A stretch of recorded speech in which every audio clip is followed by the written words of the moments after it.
নবী ইউনুস আলাইহিস সালাম ও মাছের পেটের গল্প। ইউনুস আলাইহিস সালাম ইরাকের নিনেভা নামক এক বিশাল জনপদে ধর্ম প্রচারের জন্য প্রেরিত হয়েছিলেন। দীর্ঘ সময় মানুষকে সঠিক পথে আহ্বান করার পর যখন তারা তা প্রত্যাখ্যান করল, তখন তিনি রাগান্বিত হয়ে মহান আল্লাহর অনুমতি ছাড়াই শহর ত্যাগ করেন। সমুদ্রে বিপত্তি ও পরীক্ষা। তিনি একটি ছোট নৌকায় চড়ে রওনা হন। মাঝ সমুদ্রে নৌকাটি ঝড়ের কবলে পড়লে আরোহীরা লটারি করার সিদ্ধান্ত নেন।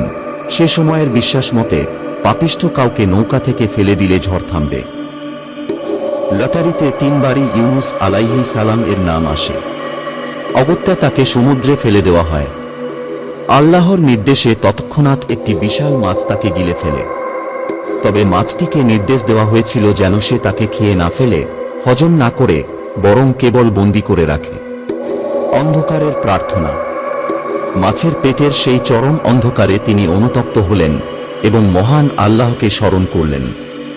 তিনি সেখানে এই বিখ্যাত দোয়াটি পাঠ করতে থাকেন, লা ইলাহা ইল্লা আনতা সুবহানাকা ইন্নী কুনতু মিনাজ জালিমিন। আপনি ছাড়া আর কোনো মাবুদ নেই, আপনি পবিত্র। নিশ্চয়ই আমি অপরাধীদের অন্তর্ভুক্ত। আল্লাহ তাআলা তাঁর এই আন্তরিক তোবা কবুল করলেন এবং মাছটিকে নির্দেশ দিলেন তাকে একটি জনশূন্য সৈকতে পৌঁছে দিতে।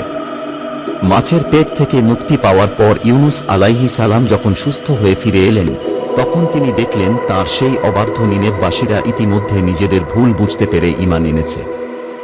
ইতিহাসে এটিই একমাত্র জাতি যারা আযাব দেখার আগেই তোবা করে আল্লাহর রহমত লাভ করেছিল।